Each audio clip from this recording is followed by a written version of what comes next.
قل إن صلاتي ونسكي ومحياي ومماتي لله رب العالمين।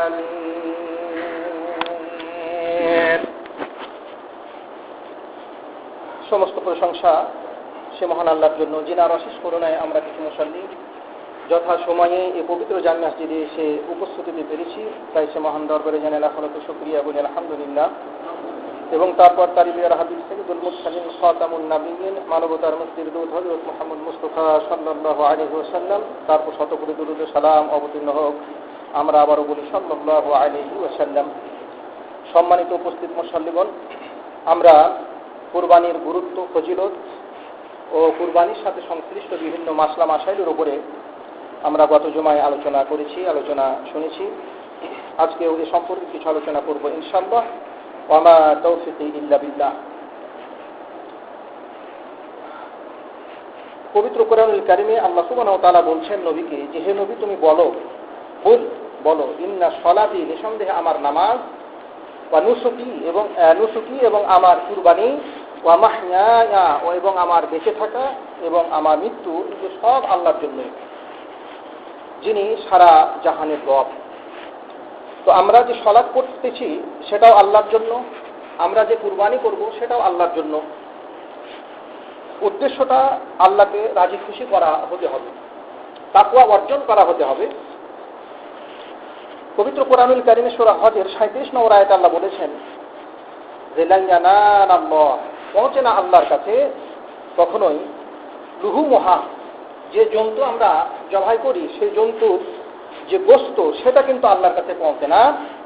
ওয়ালা দিমাউহা, এবং এই যে কুরবানির জন্তু, এই কুরবানির জন্তুর যে রক্ত সেটাও কিন্তু আল্লাহর কাছে পৌঁছে না। আল্লাহ বলছেন পৌঁছে আল্লাহর কাছে তাকওয়া মিনকুম, তোমাদের যে তাকওয়া, আল্লাহ ভীতি, সেটা কিন্তু আল্লাহর কাছে পৌঁছে। তো আমরা এই কুরবানির মাধ্যমে তাকওয়া অর্জন করব, আল্লাহ ভীতি অর্জন করব, আল্লাহকে রাজি খুশি করার জন্য আল্লাহর বিধান পালন করব। আমরা কুরবানির মতো যে একটি বিধান আমরা প্রতি বছর পালন করছি, সেটা কেন করছি? আল্লাহকে খুশি করার জন্য করছি, কল্যাণ লাভের জন্য করছি। শুধু গোশত খাওয়ার উদ্দেশ্য যদি থাকে তাহলে কিন্তু সেই কুরবানি আল্লাহর কাছে গ্রহণযোগ্য হবে না। গোশত খাওয়ার জন্য আল্লাহ নির্দেশ দিয়েছেন, পবিত্র কোরআনুল কারিমে আল্লাহ বলেছেন ফাকুলু মিনহা, তোমরা সেখান থেকে খাও। কুরবানি করার উদ্দেশ্য গোশত খেতে হবে না এমনটা না, গোশতও খেতে হবে, কিন্তু শুধুমাত্র যদি মানুষকে দেখানোর জন্য, মানুষকে শোনানোর জন্য, গোশত খাওয়ার জন্য যদি কুরবানি হয় তাহলে সেই কুরবানি আল্লাহ সুবহানাহু ওয়া তাআলা কবুল করবেন না। এর জন্য পবিত্র কোরআনুল কারিমে সূরা হজের 37 নম্বর আয়াতে আল্লাহ বলে দিয়েছেন যে তোমাদের কুরবানির জন্তুর গোশত এবং রক্ত সেটা আল্লাহর কাছে পৌঁছে না, বরং আল্লাহর কাছে পৌঁছে তোমরা যে তাকওয়া নিয়ে কুরবানি করেছো সেই তাকওয়াটা আল্লাহর কাছে পৌঁছে। এই কুরবানির মধ্যে অনেক কল্যাণ আছে। যেমন পবিত্র কোরআনুল কারিমে সূরা হজের 36 নম্বর আয়াতে আল্লাহ বলেছেন যে আল বুদনা জাআলনাহা লাকুম মিন শাআইরিল্লাহ। আল বুদনা, এই যে কুরবানির জন্তু, বিশেষ করে এখানে বুদনার কথা বলা হয়েছে, ঈদের কথা বলা হয়েছে, যে এই উট আল্লাহ বলছেন এটাকে আমরা তোমাদের জন্য করেছি মিন শাআইরিল্লাহ, আল্লাহর যে সমস্ত নিদর্শন আছে, প্রতীক আছে, সে সমস্ত নিদর্শনের অন্যতম নিদর্শন আমি বানিয়েছি তোমাদের এই কুরবানির জন্তু উটকে। লাকুম ফিহা খায়র, এবং এতে তোমাদের জন্য বহু কল্যাণ আছে, খায়র আছে, ভালাই আছে। এতে ফাজকুরুসমাল্লাহ, তোমরা আল্লাহর নাম উচ্চারণ করবে, জিকির করবে। যখন ওটা জবে করবে, জবে করার সময় তোমরা নহর করার সময়তে উটকে কিন্তু প্রথমে নহর করতে হয়, রক্ত প্রবাহিত করতে হয়, তারপরে পড়ে গেলে জবাই করতে হয়।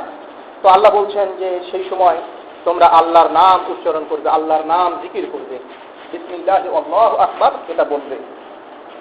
ফাইজাওয়াজাবাত জুনুবহা, তারপরে যখন সেটা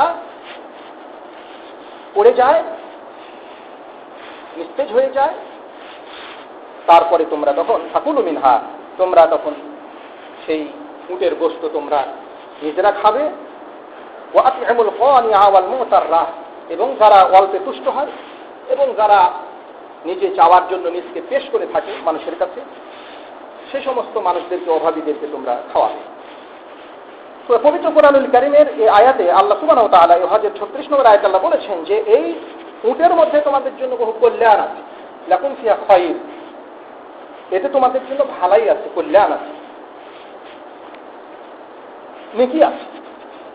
এজন্য একটি সহিহ হাদিসে বলা হয়েছে, রাসূল বলেছেন যে এই জিলহজ মাসের এই 10 দিনে বানি আদম যে সমস্ত আমল করে সেই সমস্ত আমলগুলো আল্লাহর কাছে সবচেয়ে প্রিয় হয় অন্য যে কোনো সময়ের আমলের চাইতে।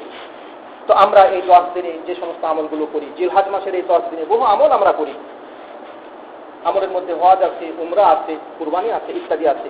তো এই সমস্ত আমলগুলো আল্লাহর কাছে অধিক প্রিয় অন্যান্য যে কোনো সময় যে কোনো আমলের চাইতে। তবে হ্যাঁ, কুরবানির ব্যাপারে স্বতন্ত্র যে সমস্ত হাদিসগুলো এসছে কুরবানির ফজিলতের ব্যাপারে, সেগুলা সহি নয়, প্রায় জয়ী।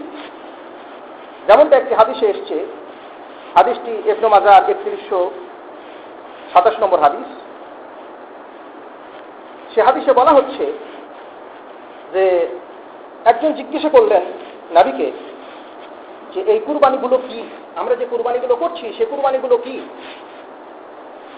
তো নবী নাকি বলেছেন যে এটা তোমাদের আদি পিতা ইব্রাহিমের সুন্নাত। তো তারা আবার জিজ্ঞাসা করেছেন যে এতে আমাদের জন্য কি রয়েছে? তো রাসূল নাকি বলেছেন যে প্রত্যেকটা চুলে একটা করে নেকি আছে। সাহাবীরা নাকি আবার জিজ্ঞাসা করেছেন যে এই যে পশম, যে সমস্ত দুম্বা ভেড়ার যে পশম থাকে, লোম থাকে, সেগুলার বিনিময়ে? তো রাসূল নাকি বলেছেন যে সেগুলার বিনিময়ে একটা করে নেকি আছে। এই মর্মের যে হাদিসটি, যেটা বহু প্রচলিত, অনেকেই এই হাদিসটি দিয়ে ওয়াজ করে থাকে, নসিহত করে থাকে, কুরবানির ফজিলত বর্ণনা করে থাকে। হাদিসটি ইবনে মাজাহ 3127 নম্বর হাদিস। হাদিসটি একবারই জয়ী, জয়ফুল জিদ্দান, নিতান্ত জয়ী, খুবই দুর্বল। এমনকি নাসিরুদ্দিন আলবানী সহ অনেক মুহাদ্দিস বলেছেন হাদিসটি জাল রয়েছে। এই হাদিসের মধ্যে আবু দাউদ শাবিঈ বলে একজন লোক আছে, আবু দাউদ নামে একজন লোক আছে, বর্ণনাকারী আছে। এই বর্ণনাকারী হাদিস জাল করত, নাউযুবিল্লাহ মিন যালিক। তারপরে এই বর্ণনাকারীদের মধ্যে আরেকজন রাবী আছেন, আয়েজুল্লাহ বিন আব্দুল্লাহ বলে একজন রাবী আছে, বর্ণনাকারী আছে, যে হাদিসটিকে বর্ণনা করেছে সেই হচ্ছে জয়ীফ, দুর্বল। এই জন্য এই হাদিসের মধ্যে একজন রয়েছে জালকারী ব্যক্তি আর আরেকজন রয়েছে দুর্বল ব্যক্তি। এই হাদিসটি একেবারেই ওয়াসল হাদিস। এই হাদিসটির উপরে কোনো ধরনের আকীদা, বিশ্বাস, ইতিকাদ প্রমাণিত হয় না, যেহেতু জালের পর্যায়ে চলে যাচ্ছে। আরেকটি ফজিলত বর্ণনা করা হয়ে থাকে এই কুরবানির ব্যাপারে। এই হাদিসটিও তিরমিজির 1493 নম্বর হাদিস, ইবনে মাজাহ 3126 নম্বর হাদিস, মুস্তাদরাকে হাকিম হাদিসটি এসছে, বিভিন্ন হাদিসে এসছে। মুস্তাদরাকে হাকিমের 7523 নম্বরে এসছে। এই হাদিসটি হাদিস গ্রন্থের বিভিন্ন হাদিসে এসছে।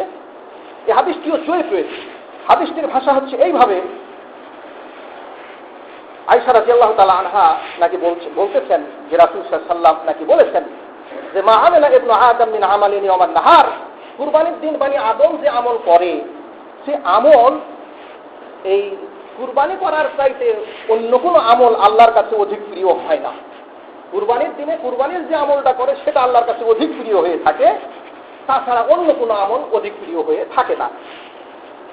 নিঃসন্দেহে কুরবানি দাতা কুরবানির এই জন্তুর শিং, তার চুল, তার খুর ইত্যাদি নিয়ে কিয়ামতের দিন উঠবে, মানে এগুলার নেকি সে পাবে। আর কুরবানির রক্ত জমিনে পড়ার আগেই সেটা আল্লাহর কাছে পৌঁছে যায়। অতএব তোমরা এই কুরবানির দ্বারাতে নিজকে পবিত্র করো অথবা আনন্দিত হও। এই মর্মে যে কথাটি এসেছে তিরমিজি 1493, ইবনে মাজাহ 3126, মুস্তাদরাকে হাকিমের 7523 নম্বর হাদিস। হাদিসটিও কিন্তু কুরবানির ফজিলতের ব্যাপারে জয়ীফ হাদিস। তার কারণ হলো যে এই রাবীর মধ্যে, এই বর্ণনাকারীদের মধ্যে যতটি বর্ণনা এসছে বিভিন্ন হাদিস গ্রন্থে, তার মধ্যে একজন বর্ণনাকারী আছেন আবুল মুসান্না সুলাইমান ইবনে ইয়াজিদ নামে একজন বর্ণনাকারী আছে, যিনি হচ্ছেন জারিফুন, দুর্বল ব্যক্তি। তার হাদিস সহিহ হয় না, দুর্বল হয়, জয়ীফ হয়। এজন্য হাদিসটি জয়ীফ, এই ফজিলতের হাদিস জয়ীফ রয়েছে। আরেকটা হাদিস আছে, এই হাদিসটি সুনানে কুবরা বাইহাকি, ইমাম বাইহাকির একটি গ্রন্থের নাম হচ্ছে সুনানুল কুবরা। ইমাম বাইহাকির বহু হাদিস গ্রন্থ আছে, সুনানুল কুবরা আছে, সুনানুল সুবরা আছে, শুআবুল ঈমান, বহু গ্রন্থ তিনি লিখেছেন ইমাম বাইহাকি রাহিমাহুল্লাহ।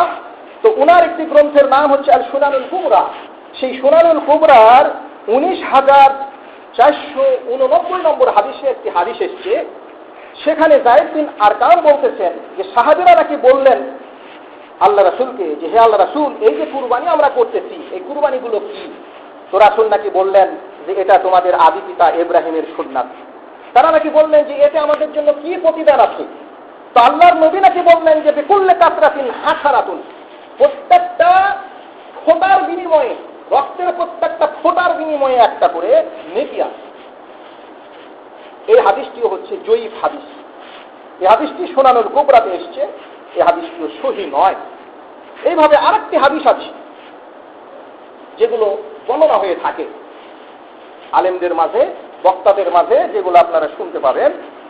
এগুলো আমরা এই জন্য বলছি যাতে করে আপনারা এই সমস্ত হাদিসের উপরে আপনাদের বিশ্বাস স্থাপিত না হয়, আপনারা বিশ্বাস না করেন যে এগুলো রাসূলের হাদিস। এগুলো সব রাসূলের নামে, কোনোটা বানানো, কোনোটা জয়ীফ ইত্যাদি, সহি কথা এগুলো একটাও না। আর একটি হাদিসে আবু সাঈদ খুদরি থেকে হাদিসটি এসছে। হাদিসটি মুস্তাদরাকে হাকিমের ৭৫২৫ নম্বর হাদিস। সে হাদিসে বলা হচ্ছে যে ফাতেমা নাকি, আল্লাহর নবী নাকি ফাতেমাকে বললেন যে হে ফাতেমা, তুমি এলা উজহিয়া থেকে তুমি তোমার কুরবানির কাছে দণ্ডমান হও, ফাশহাদিহা, এবং কুরবানি জবে করাটা প্রত্যক্ষ করো। নিঃসন্দেহে তোমার জন্য প্রথম রক্তটা পড়ার আগে, প্রথম ফোঁটাটা পড়ার আগেই তোমার ক্ষমা করে দেওয়া হবে তোমার অতীতের সমস্ত গুনাহ। তো হযরত ফাতেমা নাকি বললেন হে আল্লাহ রাসূল, আলানা খাফা, মানে এটা আমার জন্য শুধু খাস, আপনার পরিবার বর্গের জন্য না, আওলানা ওয়ালিল মুসলিমিন, না এটা আমাদের জন্য এবং আমাদের সমস্ত মুসলমানের জন্য। তো আল্লাহর নবী নাকি বললেন যে বাল্লানা ওয়ালিল মুসলিমিন, এটা আমাদের জন্য এবং মুসলমানের সবারই জন্য। এই মর্মে যে হাদিসটি আসলো শুনে খুব ভালো লাগে। যে হাদিস খুব মজার হাদিস, যে হাদিসে খুব ফজিলত থাকে, শুনতে মজাও লাগে। এই হাদিসটি মুস্তাদরাকে হাকিমে এসছে, মাসনাদে বাজ্জারে এসছে। হাদিসটির মধ্যে আতিয়া বলে একজন বর্ণনাকারী আছেন, একজন আতিয়া নামে একজন বর্ণনাকারী আছেন যে হাদিসটি বর্ণনা করতেছে। ওয়াহুয়া ওয়াহিন, লোকটি একবারই বাজে। যে রাবির ব্যাপারে বলা হবে ওয়াহিন, একবারই বাজে, সে হাদিসটাকে গ্রহণ করাই যায় না। যেমন জাল হাদিস, ওই ধরনের ওয়াহিন নামে যদি কোনো ব্যক্তি অভিহিত হন যে লোকটি ওয়াহিন, একবারই বাজে, ফার্স্ট ক্লাস, তাহলে ওই ব্যক্তির হাদিস গ্রহণ করা যায় না। তো এই জন্য এই হাদিসটিও নাকচ হয়ে গেল, হাকিম এবং বাজ্জারের এই হাদিসটিও নাকচ হয়ে গেল, যেহেতু এই ব্যাপারে রাসূল সাল্লাল্লাহু আলাইহি ওয়াসাল্লাম থেকে সহিভাবে কথাটি প্রমাণিত হয়নি। এইভাবে কুরবানির অনেক জয়ীফ সাল ফজিলতের বর্ণনা আছে। তবে জেনে রাখুন, কুরবানির জন্তুর ব্যাপারে, ফজিলতের ব্যাপারে যত হাদিস আছে তার সব হাদিস হচ্ছে জয়ীফ আর দুর্বল। এর মানে এই নয় যে কুরবানি করলে নেকি পাওয়া যাবে। কুরবানি করলে যে নেকি পাওয়া যাবে তার ব্যাপারে পবিত্র কুরআনুল কারীমে আল্লাহ বলতেছেন যে লাকুম ফিহা খায়র, নিঃসন্দেহে কুরবানির জন্তুর মধ্যে তোমাদের জন্য কল্যাণ আছে। এটাই আমাদের জন্য যথেষ্ট। এই যে ফজিলত আল্লাহ আমাদের দিয়েছেন সেটাই আমাদের জন্য যথেষ্ট। আরো সহিহ হাদিসে রাসূল বলেছেন যে এই 10 দিনে বানি আদম যে আমল করে, সে আমলগুলো আল্লাহর কাছে অধিক প্রিয় হয়ে থাকে। সেই 10 দিনের মধ্যে আমরা কি করি? কুরবানিও করি, এটা আল্লাহর কাছে অধিক প্রিয়। এটা একটা ফজিলত সেই হাদিসে আসছে, মুসলিমে এসছে, বিভিন্ন হাদিসে এসছে। অতএব ওই সমস্ত জাল হাদিস, জয়ীফ হাদিস, এগুলার ফজিলত না নিলে আমাদের চলবে না এমনটা না। এগুলা আমরা জেনে রাখলাম, এই সমস্ত জয়ীফ হাদিসগুলো আমরা জেনে রাখলাম। এ ধরনের অনেক জয়ীফ হাদিস আছে, জয়ীফ হাদিসের ওপরে যদি আলোচনা করা যায় এগুলো কয়েক জমা লাগবে শুধু ফজিলতের জয়ীফ, কুরবানির জয়ীফ ফজিলতের ব্যাপারে। তো তো যাই হোক, এই হাদিসগুলো সবচেয়ে বেশি বহুল প্রচলিত রয়েছে, বক্তার মুখে মুখে আপনারা এগুলো শুনে থাকবেন, সেই জন্য এগুলো আমরা আপনাদের বললাম। এখন আমরা কুরবানির মাসলা মাসাইলের ক্ষেত্রে যাই। আমরা গত জুমায় জেনেছি কুরবানির পশু নিয়ে আলোচনা করেছি, যে কুরবানির পশু কোন ধরনের পশু কুরবানি করা যায়। তাতে আমরা জেনেছি যে মোট 5 প্রকার, নর এবং মাদি হলে 10 প্রকার। এগুলা কুরবানির জন্তু হিসাবে রাসূল সাল্লাল্লাহু আলাইহি ওয়াসাল্লাম এবং সাহাবীরা সেগুলাকে জবাই করতেন। উট, নর আর মাদি; গরু, নর আর মাদি; দুম্বা, নর আর মাদি; ভেড়া, নর আর মাদি; ছাগল, নর আর মাদি। এই 10 প্রকার, 5 শ্রেণী জোড়া করলে পরে 10 হয়। এই 10 প্রকার দিয়েই কুরবানিটা করতে হবে। কুরবানির দশাবলীতে আমরা জেনেছি যে কানা হলে চলবে না, খোড়া হলে চলবে না, রোগা হলে চলবে না, খুব শুকিয়ে দুর্বল হলে চলবে না, বৃদ্ধ, যেটা দুর্বল মানে বৃদ্ধ, এই ধরনের চলবে না, কান কাটা চলবে না, কান কাটা, কান ছিঁড়া, কান ফাটা, কান ছিদ্র ইত্যাদি যত কিছু আছে, এই কানের যত সমস্যা এগুলো চলবে না। সেটা ফুটা হোক আর ছিঁড়া হোক, সামনের দিক দিয়ে ছেঁড়া হোক, পিছনের দিকে ছেঁড়া হোক, কানের গোড়ার কানে হোক, বা সামনের দিকে হোক, বা ছিদ্র করা হোক ইত্যাদি, যেইভাবেই কানের এইভাবে ফাটা ফোটা থাকুক না কেন, কুরবানি জায়েজ হবে না। যেহেতু হাদিসে এসছে, রাসূল সাল্লাল্লাহু আলাইহি ওয়াসাল্লামের সাহাবী বলছেন, আলী বলছেন যে আমাদেরকে রাসূল নির্দেশ দিতেন যে আমরা যেন ভালোভাবে কান আর চোখ যেন দেখে নিই। কুরবানির জন্তু কেনার সময় ভালো করে চোখ দেখে নিই, ভালো করে কান দেখে নিই। তো কান কাটা হলে চলবে না। তবে শিং ভাঙ্গা হলে পারে, যদি এমনি সাধারণভাবে শিং ভাঙ্গা হয়, সেটা যদি ত্রুটিপূর্ণ না হয়, জীবনের ঝুঁকি না হয় ওই জন্তুটি, তাহলে এমনি স্বাভাবিক শিং ভাঙ্গাতে কোনো সমস্যা নাই। যেমনটা হযরত আলী রাদিয়াল্লাহু তাআলা আনহুকে জিজ্ঞেস করা হলো, হাদিসটি তিরমিজি শরীফের সুনানে তিরমিজির 1503 নম্বর হাদিস।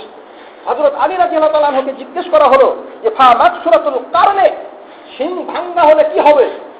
তো হযরত আলী বললেন লা বাসা, এতে কোনো সমস্যা নাই, শিং ভাঙ্গাতে কোনো সমস্যা নাই।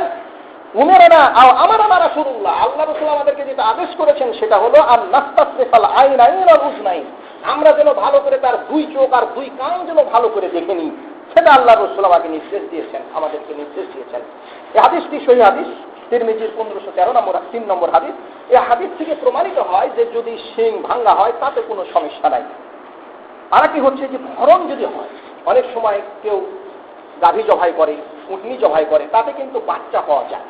বাচ্চা পাওয়া গেলে কোনো সমস্যা নেই। রাসূল সাল্লাল্লাহু আলাইহি ওয়াসাল্লামকে বলা হলো যে আমরা অনেক সময় উট জবাই করে থাকি, গরু জবাই করে থাকি, ছাগল জবাই করে থাকি, ফানাদিতু ফি বাতনি হাল জানিন, আর আমরা তার পেটে বাচ্চা পেয়ে থাকি। আনুলতিহি আমনা আকুলুহু, আমরা সেই বাচ্চাকে খাবো না ফেলে দিব? পেটের মধ্যে যে বাচ্চা সেটা খাওয়া যাবে না ফেলে দিতে হবে? রাসূল বললেন কুলুহু ইন শিতুম, তোমরা যদি ইচ্ছা করো, তোমাদের রুচিতে হয় তো সে তোমরা ইচ্ছা করলে খাও। তার কারণ হলো ফাইন্না যাকাতাহু যাকাতু উম্মিহি, তার মাকে যখন জবাই করেছো সেটা ওই জন্তুকে জবাই করা। পেটের মধ্যে যে বাচ্চা আছে সেই বাচ্চাটাকেও জবাই করা হয়ে গেল তার মাকে জবাই করার মাধ্যমে। হাদিসটি আবু দাউদের 2829 নম্বর হাদিস সহিহ রয়েছে। এই হাদিস থেকে প্রমাণিত হয় যে পেটে যদি কোনো বাচ্চা থাকে তাহলে ওই গোশত খেতে কোনো সমস্যা নাই। এমনকি সে বাচ্চাটিকেও যদি কেউ খেতে চায় তো খেতে পারে, রুচি হলে খেতে পারবে। সেটাকে ইসলাম আমাদের জন্য হালাল করে দিয়েছে, এটা হারাম নয়। রুচি হলে কেউ খাবে, না হলে খাবে না। তো এমন নয় যে হালাল সেজন্য আমাকে খেতেই হবে, এমনটা না। আর ইসলাম যেহেতু এটাকে হালাল করে দিয়েছে, এটাকে কেউ মাকরুহ মনে করবে, এটাকে হারাম মনে করবে, সেটাও কিন্তু অপরাধ। যেটা ইসলামে হালাল হয়ে যায় সেটাকে হারাম করলে পরে একজন মানুষ কাফের হয়ে যায়। অনেকে আছে ছাগল জবাই করার পরে যদি বাচ্চা পায়, বা গরু জবাই করার পরে যদি বাচ্চা পায়, ওটাকে তড়ি ঘড়ি করে ওটাকে পুঁতে ফেলার চেষ্টা করে, মানুষকে লুকানোর চেষ্টা করে। কেন? যে জেনে ফেললে পারে মানুষ গোশত খাবে না। ওই বাচ্চাটাকে যেখানে খাওয়া হালাল, সেখানে ওই বাচ্চার মার গোশত খাওয়া যাবে না, এটা তো আরো জঘন্যতম আকীদা, জঘন্যতম কথা।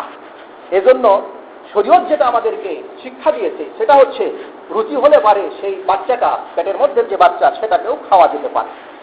এখন যদি কেউ কুরবানির জন্য কোনো গরু রেখে থাকেন, আর সেই গরুর যদি কুরবানির জন্তুটার যদি বাচ্চা হয়ে যায়, কুরবানির আগে কয়েকদিন আগে বাচ্চা হয়ে গেল, অথবা কুরবানির দিন বাচ্চা হয়ে গেল, তাহলে ওই বাচ্চাটাকে কি করতে হবে? হযরত আলী রাদিয়াল্লাহু তাআলা আনহুকে জিজ্ঞেস করা হলো, ফাইন ওয়ারাদাত, কুরবানির জন্য রাখা ওই গরু অথবা ওই উটনি যদি বাচ্চা প্রসব করে দেয়, তাহলে সেই বাচ্চাটাকে কি করতে হবে? হযরত আলী রাদিয়াল্লাহু তাআলা আনহু বললেন, ইযবাহ ওয়ালাদাহা মাআহা, সেই বাচ্চাটাকেও জবাই করতে হবে, সেই বাচ্চাটাকেও কুরবানি করতে হবে, সেই বাচ্চাটাকেও তার মার সাথে কুরবানি করতে হবে, যেহেতু তাকে কুরবানির জন্য রাখা হয়েছে। আর যদি কুরবানির জন্য না রাখা হয়ে থাকে, তাহলে সেটা পরবর্তীতে অন্য সময় সেটা বেঁচে দিয়ে বা কাজ করতে পারে। অনেক সময় অনেক মানুষ মনে করে যে খাসি হওয়াটা হয়তো খুঁত। না, খাসি হওয়া খুঁত নয়। খাসি সেটা গরু হতে পারে, ছাগল হতে পারে, ইত্যাদি, ভেড়া, দুম্বা ইত্যাদি যেগুলা খাসি করা হয়েছে, অন্নকোষ কেটে ফেলা হয়েছে, তো সেগুলাকে খাসি বলা হয়। তো এই খাসি হওয়া দোষ নয়। অনেকে মনে করে খাসি হওয়া দোষ। এজন্য বেশ কিছু কিছু এলাকায় আছে যে খাসি হওয়া জন্তু তারা কুরবানি দিতে চায় না। খাসি হওয়া বলতে যেমন দামড়া, হালবাহা বলদ বা ছাগল বা ইত্যাদি, এই খাসি হওয়াগুলাকে খুঁত মনে করে। এজন্য ষাঁড় এগুলাকে জবাই করার একটা প্রবণতা আছে। তবে খাসি হওয়া খুঁত নয়। খাসি হওয়ার ব্যাপারে খাসি, আল্লাহ রসুল খাসি হওয়া জন্তু তিনি কুরবানি দিয়েছেন, এই ব্যাপারে বহু দলিল আছে। ইমাম আহমদ মুসনাদে আহমদের মধ্যে 23,911 নম্বর হাদিসে বলেছেন যে রাসূল সাল্লাল্লাহু আলাইহি ওয়াসাল্লাম যে দুটা দুম্বা কুরবানি করেছিলেন, সেই দুটা দুম্বা ছিল মাউজু আইনে, মানে খাসি করা। এই মর্মে আরো আবু দাউদে হাদিস এসেছে, ইবনে মাজাতে হাদিস এসেছে 3122 নম্বর হাদিস। এর ব্যাপারে অনেক হাদিস আছে। এবার আমরা যাই পশু জবাই করার নিয়ম নিয়ে আলোচনায়। পশু জবাই করার নিয়ম হচ্ছে যে নিজ হাতে কুরবানি করতে হবে। রাসূল সাল্লাল্লাহু আলাইহি ওয়াসাল্লাম এবং তার সাহাবীরা নিজ হাতে কুরবানি করেছেন, এ ব্যাপারে বহু প্রমাণ আছে। মুসলিমের 5253 নম্বর হাদিস, সেখানে বলা হয়েছে যে রাসূল সাল্লাল্লাহু আলাইহি ওয়াসাল্লাম নিজ হাতে তিনি কুরবানি করেছেন। মুসলিম শরীফের 5199 হাদিস, সেখানেও বলা হয়েছে যে রাসূল সাল্লাল্লাহু আলাইহি ওয়াসাল্লাম নিজ হাতে কুরবানি করেছেন। বুখারীর 5564 নম্বর হাদিস, সেখানেও বলা হয়েছে যে রাসূল সাল্লাল্লাহু আলাইহি ওয়াসাল্লাম নিজ হাতে কুরবানি করেছেন। বুখারীর 5559 নম্বর হাদিস, সেখানেও বলা হয়েছে যে রাসূল সাল্লাল্লাহু আলাইহি ওয়াসাল্লাম নিজ হাতে কুরবানি করেছেন।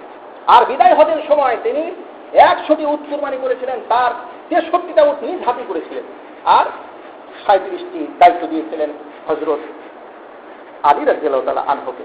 তবে কেউ যদি অক্ষম হন, জবাই করতে না পারেন, বিভিন্ন কারণে, অসুস্থতার কারণে, বিকলাঙ্গ হওয়ার কারণে, অন্ধ হওয়ার কারণে ইত্যাদি কারণে, তাহলে তিনি সাহায্য দিতে পারেন।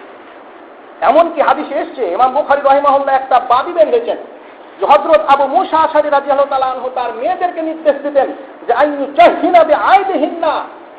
হযরত আবু মুসা আশআরী রাদিয়াল্লাহু তাআলা আনহু তার মেয়েদেরকে বলতেন যে হে আমার মেয়েরা, তোমরা তোমাদের কুরবানিগুলো নিজ হাতে জবাই করো। নিজ হাতে জবাই করাটা কত গুরুত্বপূর্ণ, ইমাম বুখারী রাহিমাহুল্লাহর এই হাদিস থেকে প্রমাণিত হয় যে এটা কত গুরুত্বপূর্ণ। তিনি তার মেয়েদেরকে বলতেন, আবু মুসা আশআরী রাদিয়াল্লাহু তাআলা আনহু তার মেয়েদেরকে বলতেন, বুখারীর হাদিস, যে আইয়ু জাহিনা বিআইদিহিন্না, তারা যেন তাদের হাতে, নিজে হাতে যেন কুরবানি করে। তাহলে মহিলারাও প্রয়োজনে কুরবানি করতে পারে, জবাই করতে পারে, কোনো সমস্যা নাই। এটা বুখারীর হাদিস দিয়ে প্রমাণিত। এজন্য রাসূল সাল্লাল্লাহু আলাইহি ওয়াসাল্লামের জীবনেই রয়েছে আমাদের জন্য উত্তম আদর্শ। এটা যেহেতু একটা ইবাদত, এই জন্য এই ইবাদত আমরা নিজ হাতে করব, নিজ হাতে করার চেষ্টা করব, শিখব। নিজ হাতে কুরবানি না করার পিছনে মানুষ 3টি কারণ পেশ করে থাকে। 1 নম্বর কারণ যে এই জন্তুর প্রতি আমার খুব মহব্বত হয়েছে, আমার পোষা জন্তু বা ইত্যাদি খুব মহব্বত হয়, জবাই করতে মহব্বত হয়, এটা একটা। আর একটা হচ্ছে 2 নম্বর কারণ হলো ভয় লাগে। 3 নম্বর কারণ হলো জুয়া নিয়ম জানি। এই 3টি কারণে মানুষ কুরবানি করা থেকে নিজেকে দূরে রাখে। একটা হচ্ছে যে খুব মহব্বত লাগে। তাদের ব্যাপারে রাসূলের সেই হাদিসই বলবো, বুখারী শরীফের সহিহ বুখারীর 16 নম্বর হাদিস, যেখানে বলা হচ্ছে, রাসূল বলছেন যে আল্লাহ এবং তার রাসূলের চাইতে যদি অন্য কিছু তার কাছে অধিক প্রিয় হয়, তাহলে তার ঈমান নেই, ঈমানের স্বাদ সে চাকতেই পারেনি। এজন্য আল্লাহর নির্দেশ আপনি পালন করবেন। যে নির্দেশ পালন করেছিলেন হযরত ইব্রাহিম আলাইহিস সালাম তার সন্তানকে জবাই করার মাধ্যমে, তিনি জবাই করার তার সমস্ত কাজ তিনি কমপ্লিট করে ফেলছিলেন, ছুরি চালাইছেন, কিন্তু আল্লাহ সেই সময় বাঁচিয়ে দিলেন, পাঠাইছেন জবাই করার জন্য। সেই সময় আল্লাহ ডাক দিলেন যে ইব্রাহিম, তুমি শান্ত হও, তুমি তোমার ছেলেকে জবাই করবে। তাহলে তিনি তার এত প্রিয় পাত্র, জানের যা হযরত ইসমাইলকে তিনি কুরবানি করছেন আল্লাহর নির্দেশে। কেন? আল্লাহর অর্ডারের মহব্বত, আল্লাহর নির্দেশের মহব্বতের জন্য, যে আল্লাহর নির্দেশকে ফলো করতে হবে। এতে কেউ যদি মনে করে যে আমার মহব্বত হয়, খুব ময়া হয়, জবাই করতে খুব ময়া হয়, তাহলে তার মধ্যে ঈমান নাই। তার কারণ যে আল্লাহ রাসূল এবং আল্লাহর মহব্বতের চাইতে তার ওই জন্তুর মহব্বত তার মধ্যে বেশি আছে। সেই মহব্বতকে কতল করার জন্য, সেই মহব্বতকে জবাই করার জন্যই আপনাকে জবাই করতে হবে। এটা দিয়ে আপনাকে প্রমাণ করতে হবে যে আমি আল্লাহর অর্ডারের কাছে, আল্লাহর আদেশের কাছে আমি সব কিছুকে তুচ্ছ ভাবি। জন্তুর মহব্বতের চাইতে আল্লাহর আদেশ পালনের মহব্বত আমার কাছে অধিক প্রিয়।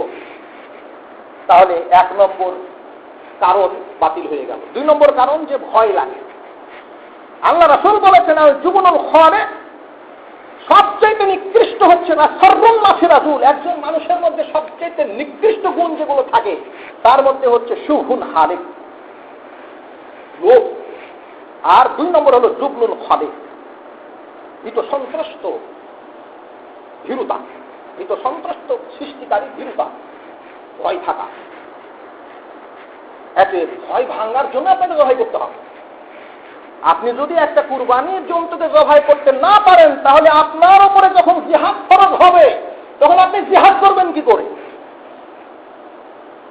এতে এটা আমাদের মধ্যে থেকে যে সন্তুষ্টতা, ভীতু হওয়া, এই গুণটাকে দূর করে দেয় এই কুরবানির মতো একটি জন্তুকে জবাই করার মাধ্যমে। এই জন্য রাসূল সাল্লাল্লাহু আলাইহি ওয়াসাল্লাম বলেছেন, হাদিসটি সহিহ হাদিস, যে মানুষের মধ্যে সবচেয়ে নিকৃষ্ট গুণ যা থাকতে পারে তার মধ্যে হচ্ছে জুবনুল খালিক, জুবন, ভীরুতা, পুরুষত্বতা। আর একটি অজুহাত যে দোয়া জানি না, নিয়ম জানি না, সেটাও না করতে।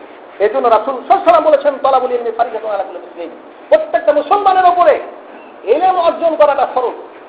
কুরবানির মতো একটা জন্তু জবাই করার জন্য তো এত ইলম কালাম লাগে না। দোয়া হিসাবে যেটা আসবে সেটা হলো বিসমিল্লাহি আল্লাহু আকবার, বিসমিল্লাহি আল্লাহু আকবার। বাস, এটাই হচ্ছে সবচেয়ে সহি গুরুত্বপূর্ণ একটা দোয়া, বিসমিল্লাহি আল্লাহু আকবার। তো বিসমিল্লাহি আল্লাহু আকবার এই দোয়াটা কেউ জানে না, এই ধরনের লোক তো খুঁজে পাওয়া বিপদ। এটা যদি কেউ না জানে তাহলে তো সে মুসলমানই না।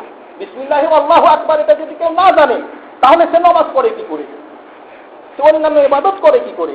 এতে কেউ যদি বলে যে আমি দোয়া জানি না, তাহলে সেটাও বাতিল।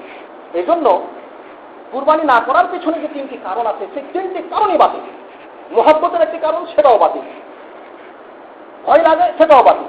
দোয়া জানি না, শিখে না, এটাও বাতিল। এতে জন্তু যখন পাছাবে কেবলামুখী হয়ে ছুরিকে তীক্ষ্ণ করে খেলার পরে দেখবেন যে যেখানে উঁচু হয়ে আছে, গলাটা পড়লে একটা জায়গা উঁচু হয়ে থাকে, সেখানের উপর দিয়ে আপনি জবাই করবেন। জবাই করার সময় আপনি যদি বেশি দোয়া নাও জানেন, তাহলে আপনি কমপক্ষে সহি দোয়া, যেটা বুখারী মুসলিম সহ বিভিন্ন হাদিসে যে দোয়াটি এসেছে, মুসলিমের 5199 নম্বর হাদিসের যেটা সহি দোয়া, সেটা হলো বিসমিল্লাহি আল্লাহু আকবার। এটা বলে আপনি কুরবানি করে দিবেন। বিসমিল্লাহি আল্লাহু আকবার বলে কুরবানি করে দিবেন।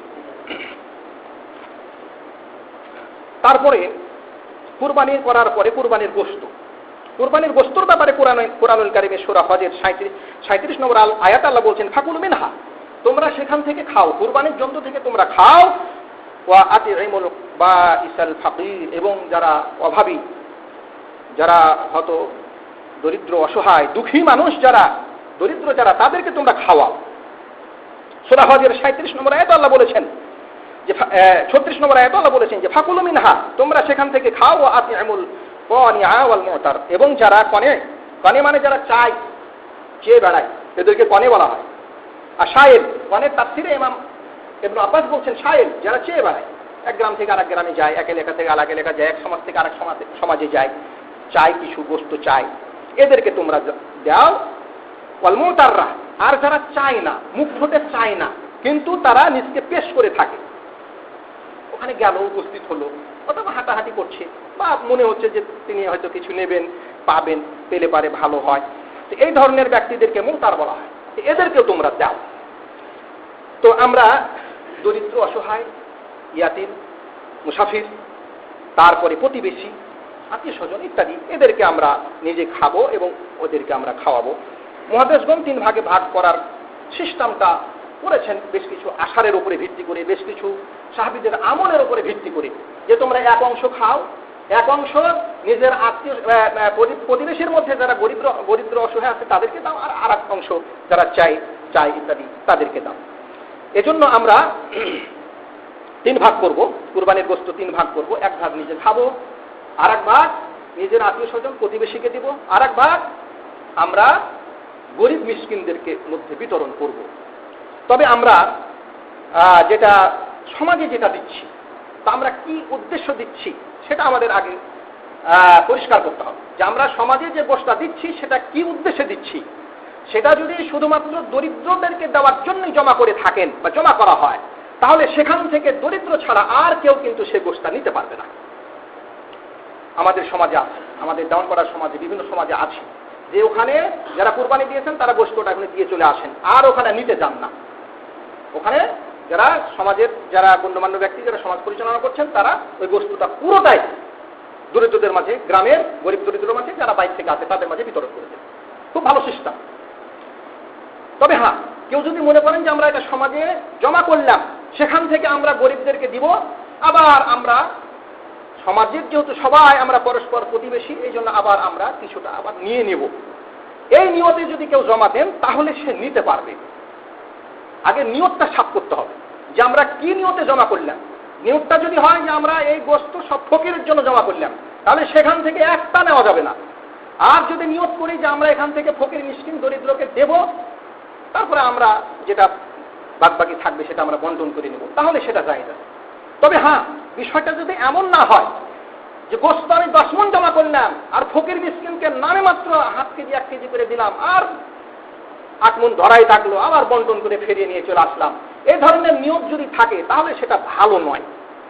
এজন্য কেউ যদি মনে করে যে আমি একাকি আমার গোশতগুলো বিতরণ করে দেব, 3 ভাগ করব, 1 ভাগ নিজে খাবো, আর 1 ভাগ আত্মীয় স্বজন প্রতিবেশীর মধ্যে দিব, আর 1 ভাগ গরিব যারা আছে তাদের মাঝে দিয়ে বিতরণ করে দিব, নিজের গোশত নিজে হাতে বিতরণ করে দিব, তাহলে এটা সবচাইতে ভালো।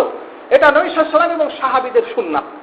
নবী সাল্লাল্লাহু আলাইহি ওয়াসাল্লাম এবং সাহাবীরা এটাই করতেন, তারা এইভাবে সমাজে জমা করে এইভাবে বিতরণ করতেন না। এজন্য সমাজে জমা করে বিতরণ করাটা ভালো হয়, যদি উদ্দেশ্যটা ভালো থাকে তবে ভালো হয়।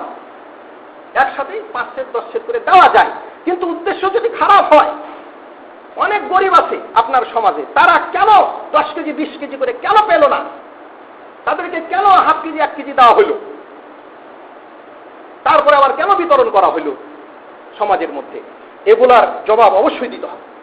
এই জন্য সবচেয়ে ভালো সিস্টেম হচ্ছে যে যারা দরিদ্র অসহায় আপনার গ্রামে থাকবে, এদেরকে একটা নাম তালিকা করে ভালো মাত্রায় 10 কেজি 20 কেজি করে দেন। অনেকে আবার হিংসা করে যে আমরা কুরবানি দিয়ে পেলাম 5 কেজি, আর এরা গরিবেরা, এরা কুরবানি না দিয়েই 10 কেজি এত পেয়ে গেল, খুব হিংসা হয়। নাউজুবিল্লাহ। এই হিংসাটা কেন হলো? আমরা এই জন্য বলে থাকি যে আপনি একজন ধনী মানুষ, আপনি যে কোনো সময় আপনি গোশত কিনে খেতে পারেন। ওই গরিব বেচারা এই 500 550 টাকার গোশত সে বছরে কবার খায়, কদিন খেতে পারে? এই জন্য ওই গরিব বেচারার উপরে এত কেন আপনার রাগ, এত কেন হিংসা? সে যদি 5 কেজি 10 কেজি তাক পাক না। এই জন্য আমাদের সমাজে আলহামদুলিল্লাহ খুব ভালো ব্যবস্থা চালু হয়েছে। গোশত যেটা সমাজে দিয়ে দেওয়া হয়, সেখান থেকে যারা জবাই করে কুরবানি যারা করেছেন তারা 1 ছটা সেখান থেকে গোশত নেয় না, সেখানে যায় না, কেউ যাবে না সেখানে। সমাজের যারা পরিচালনাকারী তারাই সব নাম তালিকা করে তাদের মধ্যে বিতরণ করে। قل إن صلاتي ونسكي ومحياي ومماتي لله رب العالمين।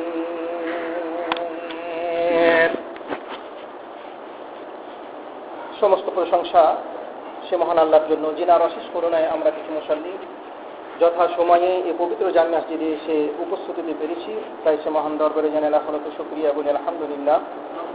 এবং তারপর তারিবিয়ার হাবিব সাইয়্যিদুল মুরসালিন খাতামুন নবিয়্যিন মানবতার মুক্তির দূত হযরত মুহাম্মদ মুস্তাফা সাল্লাল্লাহু আলাইহি ওয়াসাল্লাম, তারপর শতকোটি দরুদ ও সালাম অবতীর্ণ হোক। আমরা আবারও বলি সাল্লাল্লাহু আলাইহি ওয়াসাল্লাম। সম্মানিত উপস্থিত মুসল্লিগণ, আমরা কুরবানির গুরুত্ব, ফজিলত ও কুরবানির সাথে সংশ্লিষ্ট বিভিন্ন মাসলা মাসাইলের উপরে আমরা গত জুমায় আলোচনা করেছি, আলোচনা শুনেছি। আজকেও এ সম্পর্কে কিছু আলোচনা করব ইনশাআল্লাহ। ওয়া মা তাওফিকি ইল্লা বিল্লাহ। পবিত্র কোরআনুল কারিমে আল্লাহ সুবহানাহু ওয়া তাআলা বলছেন নবীকে যে হে নবী তুমি বলো ইন্না সলাতি, নিঃসন্দেহে আমার নামাজ, ওয়া নুসুকি এবং আমার কুরবানি, ওয়া মাহইয়ায়া এবং আমার বেঁচে থাকা এবং আমার মৃত্যু, এগুলো সব আল্লাহর জন্যই, যিনি সারা জাহানের রব। তো আমরা যে সালাত করতেছি সেটাও আল্লাহর জন্য, আমরা যে কুরবানি করব